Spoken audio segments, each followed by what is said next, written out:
The massive America's Got Talent 2026 stage glows under thousands of bright white lights. The audience buzzes with excitement. Cameras glide smoothly across the cheering crowd, and the iconic AGT logo shines behind the judge's desk. It's another night filled with hope, dreams, and performances, but no one in the room realizes they are about to witness a moment that will be remembered forever. From the side of the stage, a 10-year-old boy from the Philippines waits quietly for his name to be called. He is small, almost fragile, standing among towering stage equipment and rushing crew members. His shoes look slightly worn. His clothes are simple, carefully pressed, but clearly not expensive. He holds his hands together tightly, whispering a short prayer under his breath. His chest rises and falls quickly as nerves rush through him. This is the biggest stage he has ever seen. Just moments ago, backstage, he stood beside his parents. His mother wiped tears from her eyes, gently fixing his collar again and again, as if delaying the moment she must let him go. His father placed a firm but loving hand on his shoulder and said softly, "Sing with your heart. No matter what happens, we are proud of you." The boy nodded, but his eyes were already glassy. A production assistant finally signals him forward. "You're on." The music fades. The host's voice echoes through the theater as the audience claps politely. Then, slowly, carefully, the young boy walks onto the stage. Each step feels heavy. The spotlight hits him, and for a split second, he freezes. Thousands of eyes stare back at him. The judges sit just a few feet away. Simon Cowell, known for his brutal honesty. Howie Mandel, smiling warmly. Sofia Vergara, leaning forward with curiosity. Heidi Klum, watching closely. The boy swallows hard. He has sung on streets. He has sung at small gatherings. He has sung at home to escape hunger, sadness, and hardship. But this is different. The crowd quiets. Simon Cowell leans toward the microphone and studies the child carefully. He notices the boy shaking hands, the nervous smile, the way his feet barely touch the floor. Simon speaks. "So, what's your name, young man?" The boy's voice is soft at first. My name is," he says, then pauses, steadying himself. "I'm from the Philippines." A gentle awe ripples through the audience. Simon nods. "And how old are you?" 10 years old, sir." 10. The judges exchange looks. Simon tilts his head. "That's a long way from home. Why did you come all this way?" The boy looks down at the stage floor for a moment. His fingers tighten around the microphone. When he looks back up, his eyes are full, not with fear, but with truth. "I came here," he says softly, "because I love singing, and I want to help my family." The room changes. The audience grows still. Even the background noise seems to disappear. He continues, voice trembling just slightly. "Back home, we don't have much.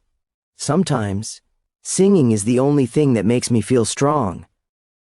His mother watches from backstage, pressing her hands to her mouth, tears falling freely now.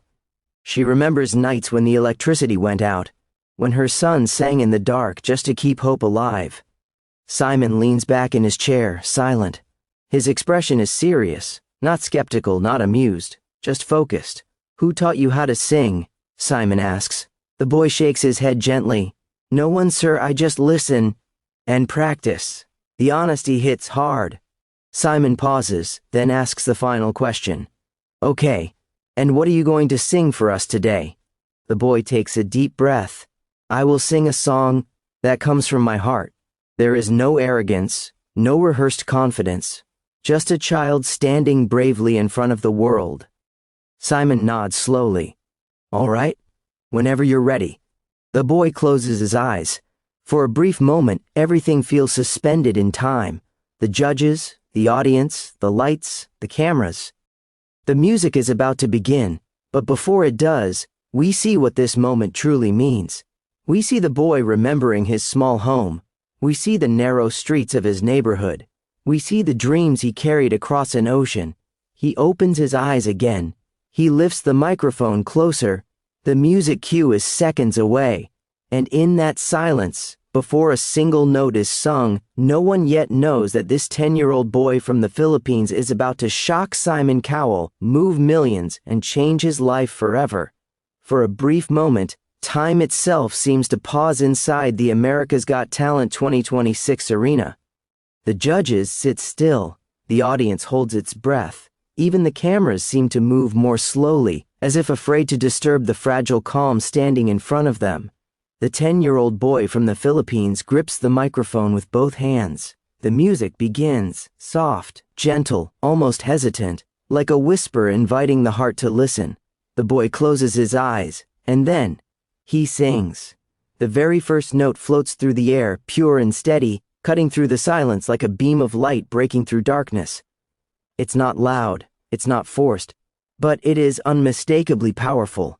Instantly heads lift across the audience. Simon Cowell's eyebrows rise. That single note already carries something rare: control, emotion, and honesty. It doesn't sound like a child copying a song. It sounds like someone living it. The boy opens his eyes slowly as he continues. His voice grows stronger, richer, filling the vast theater with ease. There is no shaking now, no fear, only music. The judges glance at one another. Howie Mandel leans forward, eyes wide. Sofia Vergara presses a hand against her chest. Heidi Klum's lips part in surprise. This is not what anyone expected. The boy stands almost motionless, yet his voice travels everywhere, over the judge's desk, into the balconies, deep into the hearts of everyone listening. Each lyric carries weight, as if shaped by real struggle and real dreams. In the audience, a woman wipes tears from her cheeks. A man shakes his head in disbelief. A child grips their parent's hand. The boy reaches the first chorus. His voice rises, clear, controlled, soulful beyond his years. The sound echoes through the hall, wrapping the crowd in emotion. There's a maturity in his tone that feels impossible for someone so young. Simon Cowell leans back slightly now, eyes locked on the boy. He isn't smiling, he isn't frowning. He's stunned. The boy takes a breath and continues, growing more confident with every note. The stage lights slowly intensify, casting a golden glow around him, but he seems unaware of everything except the song. For him, the stage disappears. He is no longer standing on AGT. He is back home, singing in a small room, singing through hunger, singing through fear, singing to survive. The second verse begins, softer this time. His voice trembles, not from nerves but from emotion. The pain in his story finds its way into the melody. Every lyric feels personal, as if he wrote the song himself. Simon glances briefly at the other judges. No words are exchanged, none are needed. The audience is now completely still. No coughing, no whispering, no movement, just listening. The boy lifts his head slightly as he reaches a long note, holding it effortlessly. The note doesn't fade, it doesn't crack, it soars, gasps ripple through the theater. Simon's eyes widen just a fraction more. That note changes everything. The music builds toward the final chorus. The boy's voice swells with strength and conviction, filling the space with raw, unfiltered emotion. This is no longer just a performance. It's a confession, a prayer, a dream spoken aloud. In the crowd, tears fall freely now. Some audience members stand without realizing it. Others press hands over their mouths. A few shake their heads, whispering, "How is this possible?" The boy steps forward slightly as the song reaches its peak. His voice climbs higher, powerful but controlled, carrying heartbreak and hope in perfect balance. Every word lands exactly where it should. Simon Cowell slowly sits up straighter. He is no longer judging, he is listening. As the final line approaches, the boy closes his eyes again. His grip tightens on the microphone. The last note begins, soft at first, then rises, shining, emotional, and full of promise. He holds it, and holds it, and holds it. The audience begins to erupt even before the music ends. The note fades gently into silence. For half a second, nothing. Then the theater explodes. The crowd leaps to its feet in a thunderous standing ovation. Cheers echo from every corner of the arena. Applause crashes like waves, louder and louder, overwhelming the space. The boy stands frozen, his eyes open wide. He looks out at the crowd, confused, overwhelmed. Tears stream down his cheeks as he realizes what just happened. He did it. The judges rise to their feet. Howie claps above his head. Sophia wipes tears from her eyes while applauding. Heidi smiles proudly, nodding in disbelief. Simon Cowell stands slowly. He doesn't clap right away. He looks at the boy, really looks at him, with a mixture of awe and respect. Then, finally, he begins to clap. The applause grows even louder. The boy bows his head slightly, crying now, covering his face with one hand as he tries to breathe. Somewhere backstage, his parents are sobbing, holding each other tightly, watching their son do what they once thought was impossible. The music fades completely. The cheering does not. The boy wipes his tears and looks toward the judges, his face full of disbelief and gratitude. He doesn't speak. He doesn't need to. His voice has already said everything. And in that moment, it becomes clear to everyone watching. This was not just a great performance. This was the moment Simon Cowell was shocked. The audience was moved, and a young boy's life was changed forever.